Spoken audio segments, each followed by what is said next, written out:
কলকাতায় স্বাগত। তুফান নিয়ে কতটা এক্সাইটেড? কাল বলবো। Welcome to Kolkata. Thank you.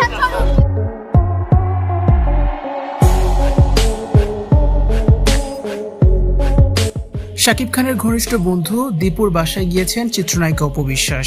Apu Biswas তার স্ট্যাটাসে শাকিব খানের নামও উল্লেখ করেছেন, লিখেছেন বাবুর আব্বু। দীপুর সাথে শাকিব খান অপু বিশ্বাসের খুব ভালো সম্পর্ক ছিল, পারিবারিক বন্ধনও তাদের ছিল বেশ জোরালো। শাকিব খানের প্রথম স্ত্রী অপু বিশ্বাস, সেই সাথে 9 বছর শাকিব খানের সংসার করেছেন এই অভিনেত্রী। কাজেই শাকিব খানের আত্মীয় স্বজন, বন্ধু বান্ধব তথা শাকিব খানের সকল ঘনিষ্ঠজনদের সাথেই অপু বিশ্বাসের পরিচয় সবচেয়ে বেশি। তেমনি দীপুর সাথেও শাকিব খান ও অপু বিশ্বাসের খুব ঘনিষ্ঠতা ছিল। দীপু মারা গেছে প্রায় 1 বছর হলো। এরপর এই প্রথমবার শাকিব খানকে ছাড়াই দীপুর বাড়িতে গিয়েছেন অপু বিশ্বাস। শাকিব খানকে মিস করেছেন তিনি, সেটা ফুটে উঠেছে তার স্ট্যাটাসে। এই পৃথিবীর মায়া ত্যাগ করেছে প্রায় 1 বছর আগে।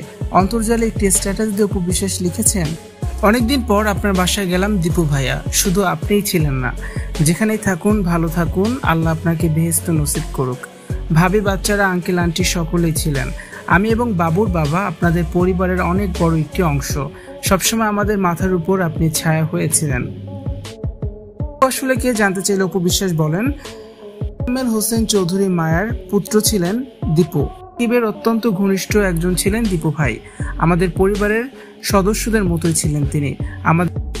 এখনো তাকে অনেক বেশি মিস করি। সাকিব ও আমি দুজনেই তাকে অনেক ভালোবাসতাম। সম্প্রতি বুবলিকে নিয়ে বিস্ফোরক মন্তব্য করেছেন অপু বিশ্বাস। অপু বিশ্বাস বলেন, বুবলি সবসময় শাকিব খানের নাম নিয়ে মুখে ফেনা তুলে ফেলে। সাকিবের নাম নিয়ে আলোচনায় থাকতে চায় বুবলি।